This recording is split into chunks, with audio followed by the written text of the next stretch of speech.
Alright, boys and girls, welcome back. It is your boy, Mr. Extra. I got another deck profile for you today. We're gonna get very snaky up in here. So we're gonna do a deck profile. This is a ogdoadic Reptilianne. I probably butchered that. Deck profile. Should be fun, so let's get right into it. So, first off, we're gonna go ahead and talk about the ogdoadic monsters first. So we're going to run a Nuna, and I believe I'm running 2. Let me find this bad boy real quick. Where are you? Where are you? I probably passed it up. But anyways, Nia's really good. Very awesome card. There we go. Run 2 Nia. She searches. She sends herself from hand to grave and a light reptile from your hand to grave as well. She's very key staple for the ogdoadic side of this, or just the ogdoadics in general. So 2 Nia, and we're gonna go 2 Nuna. You can run 3, but I'm running 2. I have 3 of each too. Just Nuna's pretty good because he'll send himself to the grave from hand too, and then he'll send a dark monster, so same effect as Nia. But Nuna can banish himself from grave. Oh, he can special summon from grave. You control no monsters or an ogdoadic monster, and then when he leaves the field, he gets banished.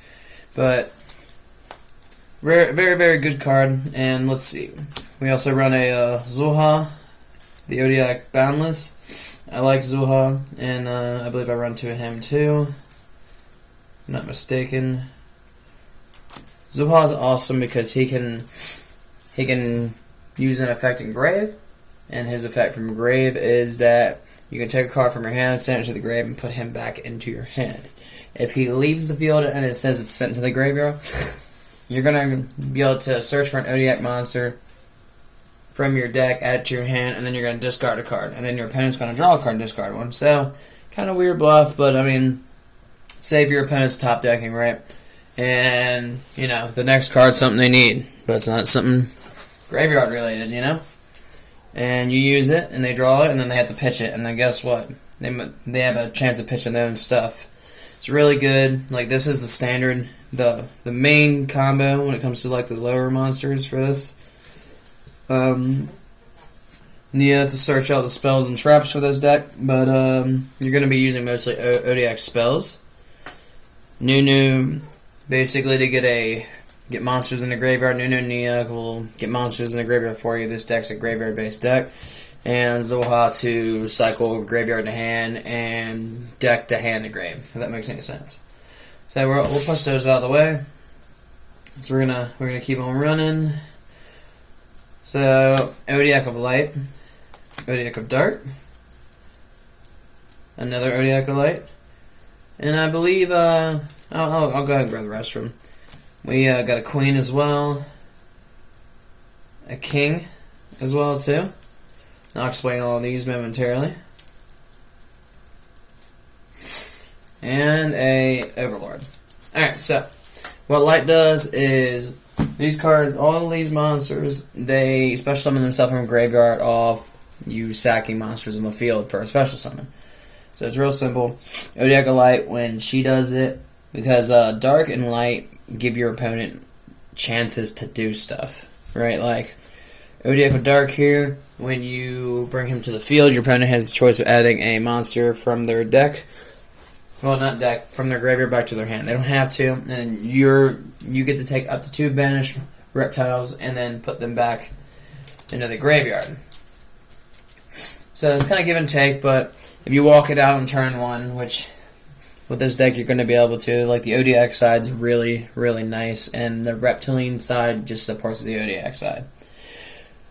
But it's really good. ogdoadic of dark is an 8-star. It only requires one sack to get him onto the field too. It's pretty interesting. And ogdoadic of light requires just 1. What she does is, and you want to use her carefully, she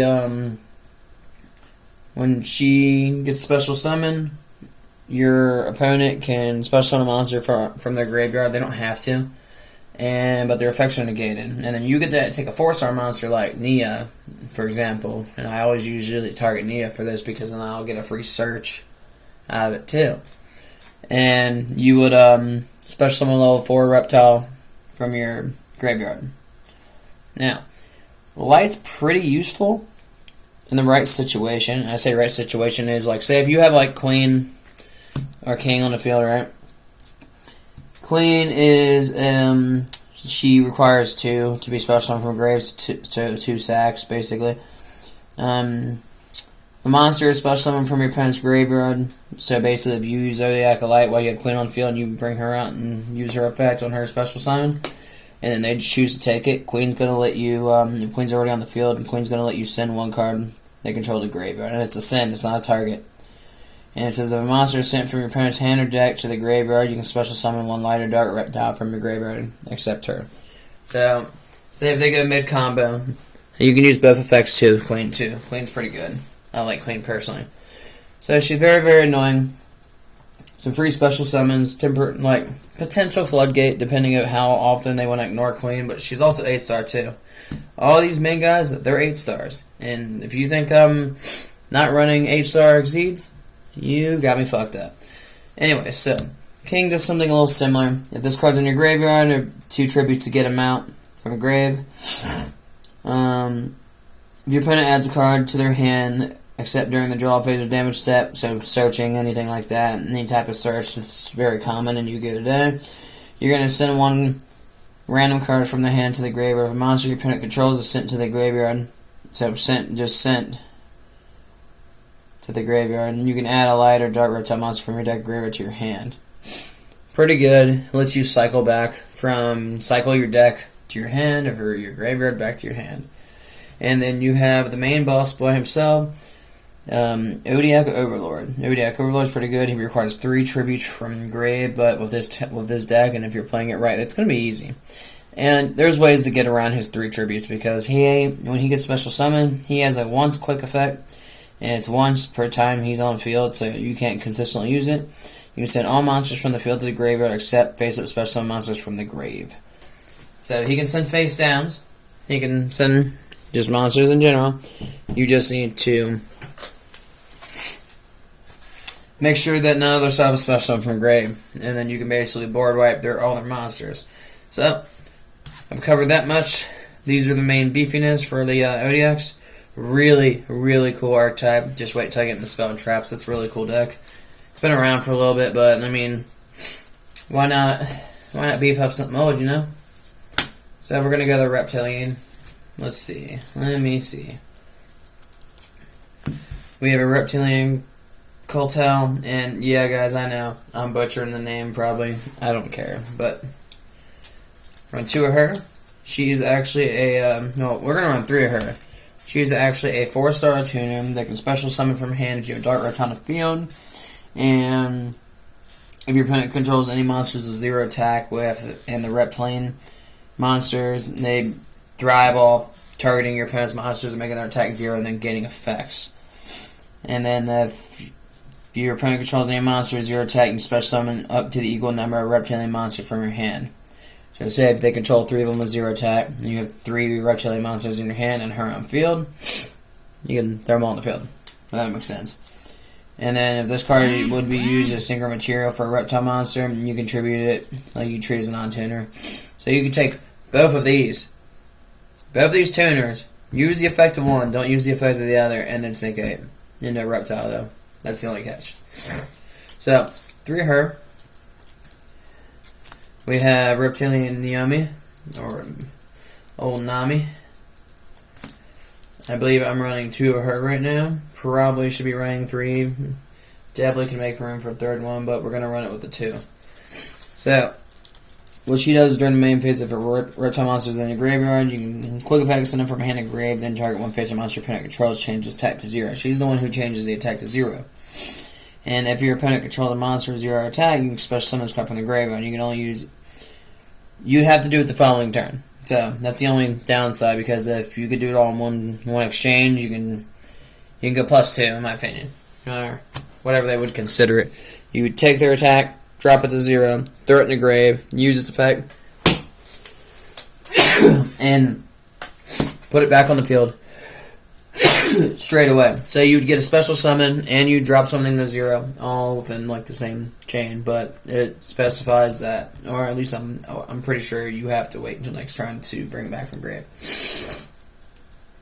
Alright, I sound like I'm dying. So let's get through the rest of this. Rest of the monsters. I run Night Sword Serpent. Now, if you know anything about the ogdoadics, I'm pretty sure I'm running 3s, if not, and I am running 3 Nami. Wow, fantastic. Need a third one of those. So, Night Serpent is basically Light Serpent, but better. Light Serpent is this. Basically, if it's sent to the graveyard, from hand to graveyard, you can special summon it. Cannot be used with secret material. Night Serpent is if it's sent to the graveyard by card effect, which this is the ogdoadic deck, ogdoadic engine. Most of the cards do that. It'll special summon itself, and it's a 4. So, Exceed plays. And it banishes itself when it leaves the field, after it special summons itself. So aside from that, I got some random side piece stuff that I've been using here and there. So we have a Cast Dragon Levineer, because it's all dark and light. An Artifact Lancia. Another Lancia. Just to disrupt my opponent, since banishing has been such a heavy thing in this format. Like, a lot of the main decks banish, Tri-Brigade for example. And then I run one Ghidra, the Mystery Dust Kaiju. But I have an actual side deck for this too, so this is all sided in stuff that gets swapped in and out. We'll elaborate that momentarily. We're going to go with the traps now for this. We have a Crackdown to be annoying, a Royal Prison, just special from grave, but that is usually a sideboarded card. It really just depends on what's going on, especially if you're going against like Despians, where they special summon from grave. This is going to be the random offset stuff. A Lost Winds, because it's Lost Winds. 2, Offering of the Snake Deity, because this is Icarus attack, but for reptiles. A Solemn Strike, because it's Solemn Strike. Eternal Tribute, another Crackdown. And then we have 2 ogdoadic Crawlings, because it gives you ogdoadic reptile tokens, so stuff you can use. And then Hollow, which Hollow is a face-up. You sack a reptile monster, and you can steal whatever monster from your opponent's graveyard and use it until it turns out. Pretty nice, pretty nice. So we're going to go ahead and get that out of the way. I gotta remember to do a fat cut, because when I do these videos, I always forget to, like, fat shuffle the deck afterwards, you know? And then you go to dual solo, and you just give it a nice little hard shuffle, and then you just draw all one type, and you're screwed. We have a Viper's Rebirth, which is basically a monster born from like reptile monsters, but they die on the end phase. We have a ogdoadic Water Lily, because it's awesome. 2 of those. If you have 3, run 3. Send a reptile from your deck to grave, and then if you have 5 or more, it's a monster born at that point for whatever reptile you want. So I usually use this to send Overlord to the graveyard, but I can use this to send like anyone to grave. But the key factor is use this, or use Viper's Rebirth, send Overlord to the graveyard, since he's got the big beefy. Pop all your monsters on the field if they ain't special from grave. And then clear board like that, just straight away. It's very nice. I remember when I got Overlord, I got it out of, I actually pulled it out of packs too, and those packs I actually was asking for Overlord. Alright, we'll get back to it. We, one ogdoadic Origins. Ogdoadic Origins is a field spell that basically says that if one of your reptiles is destroyed by battle or card effect, you can target a card on the field and destroy it. And well, send it actually. And then if Ogdoadic Origins gets popped, and say if it's like late game, it's the best time to pop it, but your opponent has to, so if they harpies it, it's pretty funny. Say if you have like 20 reptiles in the grave, which this deck has like 24, I want to say. And then they hit Origins, guess what? For every reptile in the grave, they have to mill cards to the graveyard from the top deck to the grave because of it, if it gets popped by your opponent. And the best juicy part about it is, imagine doing that and it's near end game, and they have like maybe 20 cards left, or 18, and they hit that, and you have a stacked graveyard, and they're hitting 20 cards in the grave, and they kill their stuff. It would be hilarious. Hasn't happened, but these mills, though, they do be getting good out here, like some stuff. We have a Book of Lunar Eclipse just because it is 2 targets and it is a Book of Moon times 2. We run 2 Reptilian Recoil, which I guess we're running 1 Reptilian Recoil. Thought I had 2 of them. Could have sworn I did. Anyways, Reptilian Recoil, what it does is it you can target a monster, your opponent controls 0 attack and 1 reptile monster, and you destroy the target, and then you special summon the dark reptile monster from grave that was your other target. Your opponent activates an effect, you can target 1 monster, your opponent controls 0 attack, take control of it, and then special summon a token. So you get to steal their monster. Well, no, you steal their monster and you give them a reptile token, basically. It's like a really weird, dancey trade-off. We have a Terraforming to search for the field zones. A Harpies for back row. Dark Ruler no more because it's Dark Ruler. Monster Reborn because it's a Monster Reborn. Foolish Burial for Monster Reborn, obviously. And then Silent Graveyard to disrupt my opponent's graveyard activated effects. Which comes up more often than you think. Silent Graveyard's actually been very clutch lately with this deck, assuming I leave it face down, and I already set my board up. So say I go turn 1, and I pull out Overlord, I pull out some of my extra deck stuff, which you're going to see in a minute. And then I just sit there and hold on the Silent Graveyard, right? I just sit there and hold it, and wait, and just keep waiting. And as soon as, like, say, if I'm going against Despians, for example, since I fight a Despian deck pretty often, they, you just Silent Graveyard when they try to do anything from grave, right at the beginning of the chain, to where it's the whole turn of they'd have to wait. It's hilarious. Alright, so we're extra deck stuff here today. I'll go over this pretty quickly. We have King of the Feral Imps. Now, King of the Feral Imps is awesome because he is a search. He is 4 stars to get him out. Like, he's overlay for 4, which is easy for this deck. And it says, once per turn, you can detach 1 material from this card. Add 1 reptile monster from your deck to your hand. That's a soft once per turn, which means I can put out 3 of them on the same turn and then get 3 searches, basically. Does not say once per turn. I even had to look this up because that's kind of nuts. So we got 3 King of the Feral Imps. We have a Heretic Sun Dragon Overlord. I have Helio. I'm going to say Helio, just to get rid of multiple targets if I need to. We have a number 68, Xenophon, the Sky Prison, for stacked graveyard and boosting its attack and just being overall annoying. Then we have the Girth. We got the Prime Photon Dragon, and then we got the Cypher Blade Dragon. Prime Photon to swing over their beaters or anything that I can't get rid of with, I don't know, any of my standard reptiles. And then Cypher Blade Dragon, just do a main phase 2, and then pop and destroy something on the field. Now for, because I do Synchro, Link, and XYZ for this deck, we have a Stardust Dragon because he's an 8 and he just hands out protection. Why not? Why wouldn't I use this? Chaos Ruler, the other Chaotic Magical Dragon, because he activates 5 for Light and Dark, and the whole deck is Light and Dark, so chances of me getting a monster is high. And then the rest of it goes to the graveyard, so the other chance that I send a bunch of reptiles to grave will benefit, because the more established graveyard I use with this deck, the better it actually plays. 1 Reptilian Muzzaloon. I wish I had 2. If you have 2, run 2. Just because she can, once per chain, when your opponent activates a monster effect, except during the damage step, quick effect, you can target 1 phase that monster opponent controls, change its attack to 0. And if it's sent to the graveyard by an opponent's card, you can add a reptile monster from your deck to hand. So, once per chain. Not once per turn, so she could do it multiple times throughout their turn, as long as they're separate chains from each other. So she could be very annoying. She's like a little cancer, you know. All right. Last but not least, we have our links. We have Nightmare Phoenix, Nightmare Unicorn, Back Row Destruction, and just get rid of something. We have Sirajah's Skull Dread. I was going to run something else, but he's a good filler for now. I was going to run Zero Ouroboros, but Zero Ouroboros would banish my stuff, and I would have to implement more Ogdoadic of Darks if I'm going to try to go about that route. And last but not least, Apollo the Goddess for Monster Negates. Not bad, not bad. I got the test run this bad boy. recently, and it did pretty well for the most part.